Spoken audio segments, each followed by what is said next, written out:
Good morning class. बेटा हम chapter number 4 discuss कर रहे थे, plane motion in a plane. तो प्लेन की बातें हम कर रहे थे, जिसमें मैंने आपको लास्ट वीडियो में स्केलर और वेक्टर क्वांटिटीज के बारे में बताया था। उसके आगे हमने displacement vector and position vector के बारे में भी डिस्कस किया था। सो बेटा today we are going to discuss some more properties of vectors. Next is equality of vectors. तो दो वेक्टर को हम इक्वल कब कहेंगे?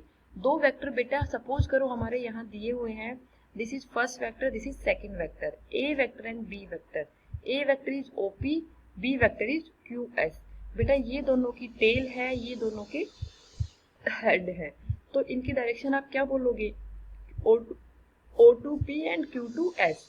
तो ये दोनों वेक्टर कब इक्वल होंगे बेटा? जब दोनों की मैग्नीट्यूड और दोनों की डायरेक्शन बिल्कुल इक्वल होगी, मतलब कि जब आपकी दोनों एक ही डायरेक्शन में होंगे और दोनों का मैग्नीट्यूड वाइज भी दोनों सेम होंगे। अगर मैं दूसरी चीज बोलूं तो बेटा आप क्या बोलोगे कि जब इस वेक्टर को, ए वेक्टर को अगर हम फिक्स रख देते हैं और बी वेक्टर को जब हम ट्राई करते हैं कि इसको ए के ऊपर कोइंसाइड कराने की कोशिश करें, तो अगर ये पूरा पूरा कोइंसाइड कर जाता है, मतलब कि जब आप इधर से इसको इस साइड में ले जाना स्टार्ट करोगे, तो जब ये O के ऊपर Q आ जाए, P के ऊपर S कोइंसाइड कर जाए, तब तो हम बोलेंगे कंप्लीटली ये वेक्टर क्या कर गया? कोइंसाइड कर गया। दैट इज कि ये वेक्टर कैसे है? आपके इक्वल वेक्टर हैं। अदरवाइज बेटा ये आपके वेक्टर कैसे रहेंगे? इक्वल वेक्टर नहीं होंगे। तो बेटा अब आप क्या बोलोगे? Two vectors A and B are said to be equal if and only if the condition is what? They have the same magnitude and the same direction. The figure shows two equal vectors A and B. To check their equality, shift B parallel to itself until its tail Q coincide with that of A. मैं B को A की तरफ shift करती हूँ जब तक कि इसकी Q जो है, इसकी टेल जो है वो टेल O के साथ में कोइंसाइड नहीं कर जाए। अब हम क्या देखेंगे बेटा? देखो ये मैंने शिफ्ट किया, यस समझ आया। Since their head S and P also coincide, उनके हेड भी कोइंसाइड कर गए हैं। देखो कहीं भी हमें डिस्क्रिपेंसी नजर नहीं आ रही है। The two vectors are said to be equal. In general equality is indicated as A के ऊपर वेक्टर लगाओ, इक्वल का साइन लगाओ, बी के ऊपर वेक्टर लगाओ, तो A vector is equal to B vector. अब come to the next point. अब आप क्या बोलोगे बेटा कि vector A and B dash are the same magnitude but they are not equal. क्यों? क्योंकि देखो ये दो अगले अगले अगले डायग्राम में देखो बेटा, आप ये दो वेक्टर आपको दिए हुए हैं, इनकी मैग्नीट्यूड तो बराबर है, लेकिन इनकी डायरेक्शन क्या बराबर है? लग तो इक्वल रही है, but we have to check either they are equal or not, क्योंकि दोनों की डायरेक्शन इधर इधर है। तो हमें लगने में ऐसा लग रहा है एक बारी के लिए ठीक है, बट हमें वापस क्या करना है बेटा? दोनों की टेल को एक दूसरे की तरफ लेके आ रहा है, तो ए डैश को फिक्स रखो, बी डैश को ए डैश की तरफ में मूव करो। तो जब आप इसको मूव करोगे तो क्या देखोगे कि क्यू डैश और क्यू ओ डैश के बीच में तो कम स्पेस है, तो मतलब ये तो जल्दी से चला जाएगा, लेकिन इन दोनों के बीच में क्या हो जाएगा आपका? ये कंप्लीटली इनकी हेड जो है वो कंप्लीटली एक दूसरे के ऊपर कोइंसाइड नहीं कर पाएंगे। अगर ये कोइंसाइड नहीं कर पाएंगे तो आप क्या बोलोगे? ये वेक्टर इक्वल वेक्टर नहीं है। देखिए कैसे, देखो जब मैंने इसको धीरे धीरे रोटेट किया तो इनके बीच में कोई ना कोई एंगल बन गया, और इनकी जो टेल है वो तो मैच हो गई, कोइंसाइड कर गई, बट जो दोनों के हेड है इनके बीच में सेपरेशन बच गया है। तो ये दोनों वेक्टर कैसे हो जाएंगे? अगर ये ऐसी स्टेट आ जाती तो मैं क्या बोलती? आपकी इक्वल वेक्टर है। अगर ये ऐसी स्टेट में क्या बोलूंगी? अभी अनइक्वल वेक्टर है। Vector A and B dash have the same magnitude but they are not equal because they have different directions. कैसे बताया बेटा? मैंने आपको बता दिया ना कि ये दोनों के बीच में क्या बन गया? एक एंगल की फॉर्म आ गया और एंगल में दोनों की डायरेक्शन डिफरेंट हो गई। Even if we shift B dash parallel to itself so that its tail Q dash coincide with the tail O dash. जब हम बी डैश को शिफ्ट करते हैं ए डैश की तरफ की, इसकी टेल जो है वो क्यू डैश ओ डैश के ऊपर कोइंसाइड कर जाए। The tip S dash of B dash does not coincide with the tip P dash of A dash, दोनों की टिप आपस में कोइंसाइड नहीं करती है, इसलिए ये वेक्टर कैसे है? इक्वल वेक्टर नहीं है। अगले पे हम आ जाते हैं बेटा।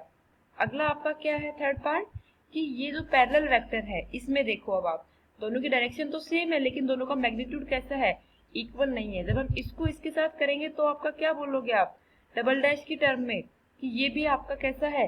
दोनों एक दूसरे के ऊपर तो आ जाएंगे, लेकिन ए डबल डैश जो है वो लार्जर मैग्नीट्यूड का है देन बी डबल डैश। तो ये आपका देखो ये देखो अभी ये आपका कंप्लीटली नहीं हुआ ना, दोनों की टेल तो होगी लेकिन दोनों के हेड कोइंसाइड नहीं हुए। डायरेक्शन में कोई डिफरेंस नहीं है बट मैग्नीट्यूड में डिफरेंस है।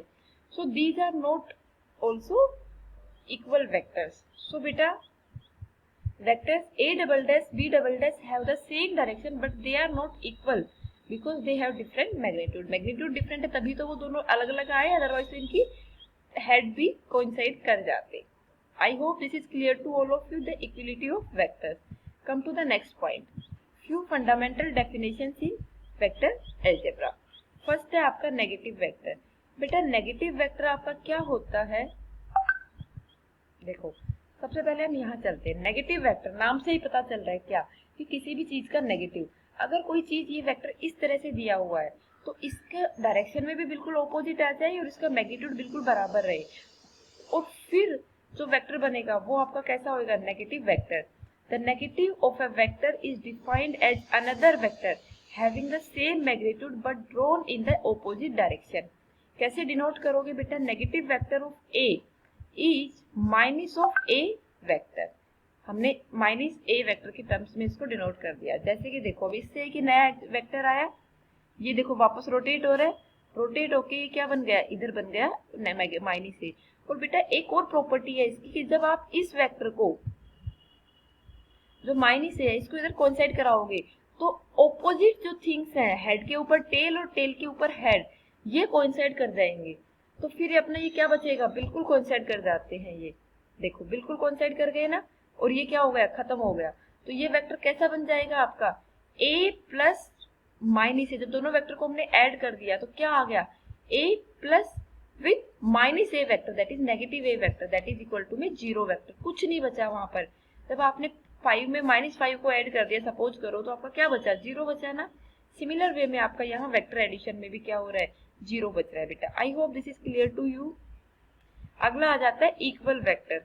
अब बेटा इक्वल वेक्टर क्या होते हैं, अभी अभी हमने पढ़ा है, two vectors a and b are said to be equal if and only if they have the same magnitude and the same direction। Previous slide पे अभी अभी हमने पूरे इक्वल वेक्टर्स की डीपली डिस्कशन किया है। अगला आ जाता है को इनिशियल वेक्टर्स। को इनिशियल वेक्टर बेटा कौन से होते हैं, देखो को मतलब कि साथ, इनिशियल मतलब कि एक इनिशियल पॉइंट, जहां से दोनों का इनिशियल पॉइंट एक हो। तो देखो बी ए वेक्टर ये है, बी वेक्टर ये है, दोनों की डायरेक्शन अलग है लेकिन दोनों का इनिशियल पॉइंट एक ही है। तो जब दोनों पॉइंट एक ही जगह से ओरिजिनेट होते हैं, एक ही जगह से स्टार्ट होते हो, तो ऐसे वेक्टर को हम बोलते हैं coinitial vectors. Two vectors are said to be coinitial if they have a common initial point. जब दोनों का इनिशियल पॉइंट कॉमन हो तो उन वेक्टर्स को हम बोलते हैं बेटा को इनिशियल वेक्टर्स। अगले आ जाइए आप, को टर्मिनल वेक्टर। अब को टर्मिनल वेक्टर पे आप क्या बोलोगे बेटा, कि जिसका टर्मिनल पॉइंट कैसा हो, कॉमन हो। तो देखो ये ए पॉइंट है और ये बी पॉइंट है, वेक्टर कहाँ से कहाँ है, P to Q है और S to O है। तो दोनों ही कैसा है, ये एक ही डायरेक्शन में जा रहे हैं, दोनों का एंड पॉइंट क्या है, एक है। तो the two vectors are said to be coterminal if they terminate at a common point. अगर वो टर्मिनेट किसी कॉमन पॉइंट पे होते हैं तो भी हम उनको क्या बोलते हैं, को टर्मिनल वेक्टर्स बोलते हैं। जब वो सेम पॉइंट से, कॉमन पॉइंट से इनिशियल होते हैं तो को इनिशियल वेक्टर बोलते हैं, और जब वो कॉमन पॉइंट पे टर्मिनेट होते हैं तो उनको को टर्मिनेट पॉइंट बोलते हैं बेटा। अगला आ जाता है coplanar vector. Coplanar vector बेटा क्या होते हैं, the vectors are said to be coplanar if they lie in the same plane. अगर वो सेम प्लेन में लाई कर रहे हैं तो वो आपके वेक्टर कैसे होंगे, coplanar. The vector drawn in this slide are all coplanar, क्योंकि ये सारे एक ही स्लाइड में आपके वेक्टर एक ही स्लाइड के ऊपर है, और जो स्लाइड है वो आपकी कैसी है, प्लेनर है, 2D है, एक पेपर का पेज मान सकते हो। तो बेटा यहाँ पर जो भी सारे वेक्टर ड्रॉ किए गए हैं, चाहे आपका नेगेटिव हो, चाहे इक्वल हो, चाहे को इनिशियल हो, चाहे को टर्मिनल हो, सारे वेक्टर आपके कैसे हैं बेटा, ये को प्लेनर वेक्टर है। Come to the next point, collinear vector. बेटा को लीनियर के नाम से ही पता चल रहा है, को मतलब कॉमन, लीनियर मतलब की लाइन। अगर सबकी लाइन कैसी है, कॉमन है। The to vector having equal और अनइक्वल मैग्नीट्यूड, मैग्नीट्यूड कैसा भी हो सकता है, इक्वल भी और अनइक्वल भी, which either act along the same line और along the parallel line in the same direction और along the parallel line in the opposite direction. कोई भी ऐसे वेक्टर जो सेम लाइन के अलोंग जा रहे हो, जो सेम डायरेक्शन में हो या ऑपोजिट डायरेक्शन में हो, या वो सेम लाइन के अलोंग एक्ट कर रहे हो, ऐसे वेक्टर को आप क्या बोलोगे बेटा? Collinear vector. मतलब कि देखो ये दोनों वेक्टर कैसे है? पैरेलल है। ये दोनों वेक्टर कैसे है? एंटी पैरेलल है, लेकिन इनकी लाइन ऑफ एक्शन कैसा है? सेम है। तो ये वेक्टर आपके कैसे कहलाएंगे बेटा? Collinear vector. यूनिट वेक्टर, नाम से ही पता चल रहा है बेटा क्या कि यूनिट वेक्टर कैसा वेक्टर होता है? यूनिट मतलब कि वन। एक ऐसा वेक्टर जिसका क्या हो, जिसके अंदर क्या हो, जिसका मैग्नीट्यूड वन हो। A vector divided by its magnitude. देखो ये वेक्टर है और ये नीचे उसके मॉडुलस से मैंने क्या बताया था, या तो मॉडुलस लगा दो या उसके ऊपर एरो हटा दो और उसको लाइट फेस में लिखो, वो क्या कहलाता है? आपका मैग्नीट्यूड कहलाता है। तो यहाँ पर मैंने मॉडुलस लिखा है। तो बेटा एक वेक्टर को उसके मॉडुलस से जब डिवाइड कर दोगे यूनिट वेक्टर से, तो वो क्या बनेगा? आपका यूनिट वेक्टर बनेगा। और यूनिट वेक्टर का नोटेशन क्या होता है? कोई भी जो यूनिट वेक्टर जिसे डिनोट कर रहे हो वो, और इसके ऊपर ये कैप जो शो करती है, ये क्या करती है कि ये वेक्टर आपका कैसा है? ये वेक्टर आपका यूनिट वेक्टर है। A vector divided by its magnitude is called a unit vector along the direction of the vector. और बेटा यूनिट वेक्टर की डायरेक्शन क्या होती है? Along the main vector whose unit vector is generated. जिसका भी unit vector generate किया गया है उस यूनिट वेक्टर, उस मेन वेक्टर की डायरेक्शन में ही यूनिट वेक्टर की डायरेक्शन होती है। A unit vector is a vector of unit magnitude pointing in a particular direction. अब आप क्या बोलोगे? यूनिट वेक्टर क्या होता है? एक वेक्टर होता है जिसका मैग्नीट्यूड तो यूनिट होता है और उसकी डायरेक्शन एक पर्टिकुलर डायरेक्शन में पॉइंट करती है, और वो पर्टिकुलर डायरेक्शन क्या होती है? उस एक्चुअल वेक्टर की डायरेक्शन होती है। इट हैज नो डायमेंशन और यूनिट। इसकी ना कोई डायमेंशन होती है ना कोई यूनिट होती है। It is use to specify a direction only. इसको सिंपली डायरेक्शन बताने के लिए हम डिनोट करते हैं, जैसे कि एक्स वाई जेड, ये तीनों डायरेक्शन है। 3D अब मैंने एक प्लेन कंसिडर कर दिया है, तो एक्स के अलोंग हमने आई कैप डायरेक्शन ले ली है। देखो आपका एक्स के अलोंग हम आई से डिनोट करते हैं, कैप इसलिए लगा दिया क्योंकि ये यूनिट वेक्टर का नोटेशन होता है। वाई के अलोंग हम जे से डिनोट करते हैं। बेटा ये स्टैंडर्ड नोटेशन है। एक्सिस के अलोंग जो है हमारे यूनिट वेक्टर्स वो आई कैप, जे कैप और के कैप होते हैं। हम through out the physics use करेंगे, आप इवन मैथ्स में भी यूज करोगे जो मैथ्स वाले बच्चे हैं। तो आपका ये क्या होगा? ये स्टैंडर्ड नोटेशंस है। Unit vectors along x y z axis of a rectangular coordinate system. Rectangular coordinate system है आपका 3D में, I cap, J cap, K cap respectively. The magnitude of unit vector is 1 unit. Magnitude कितना होता है? 1 unit. और direction क्या होती है? उस पर्टिकुलर वेक्टर के अलोंग उसकी डायरेक्शन होती है, is in the direction of a given vector. Since these are unit vectors, तो इनका मैग्नीट्यूड आप क्या बोलोगे? आई का भी, जे का भी और के का भी, तीनों का मॉडुलस। देखो मैंने मॉडुलस लगा रखा है। यूनिट, इनका मैग्नीट्यूड कितना हो जाएगा? 1 हो जाएगा बेटा। So this is about the unit vectors. Come to the next slide, zero vector और नल वेक्टर। बेटा जीरो वेक्टर क्या होता है आपका?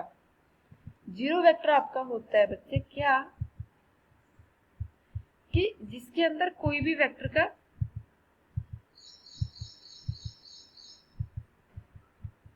देखो जीरो वेक्टर कौन सा वेक्टर होगा? एक ऐसा वेक्टर बेटा, देखो consider a point a position vector in a plane. तो हमने P और Q, P और P डैश तो पॉइंट लिए, इनके पोजीशन वेक्टर ले लिए R और R dash. Now suppose an object which is at P at time T, वो किसी भी T डैश टाइम के बाद में P डैश पे पहुंच जाता है, और वो किसी भी पाथ के थ्रू जा सकता है। P A P डैश और P B P डैश, दोनों पाथ के अलोंग वो P A P डैश के अलोंग तो वो गया है, और P B P डैश के अलोंग वो आया है। देखिए इस स्लाइड को एक बार ढंग से देखिए बेटा, ये गया और ये वापस आया, और मैंने इसका पोजीशन वेक्टर बता दिया था r minus r dash. Then what is the displacement? Fine. अगर आपका यहाँ से केवल ये यहाँ तक जाता तो बेटा किसी भी पाथ के अलोंग, तो हमने डिस्प्लेसमेंट वेक्टर देखा था r dash minus r, displacement और पोजीशन वेक्टर में बात करी थी। लेकिन अभी तो ये यहाँ से यहाँ तक गया और वापस आ गया b पाथ के अलोंग। a पाथ के अलोंग तो ये गया है और वापस आ गया b पाथ के अलोंग, तो जहां से गया वहीं पे वापस आ गया। तो आप क्या बोलोगे कि इस केस में आपके वेक्टर ने कोई भी डायरेक्शन, कोई भी डिस्प्लेसमेंट नहीं लिया है, तो वो कितना हो जाएगा? नल वेक्टर हो जाएगा वो। Since the initial and final position vector कौन सा है, this displacement is null vector. Illustration आप कैसे बताते हो बेटा? इसको हम कल डिस्कस करेंगे। थैंक यू बेटा, गॉड ब्लेस यू।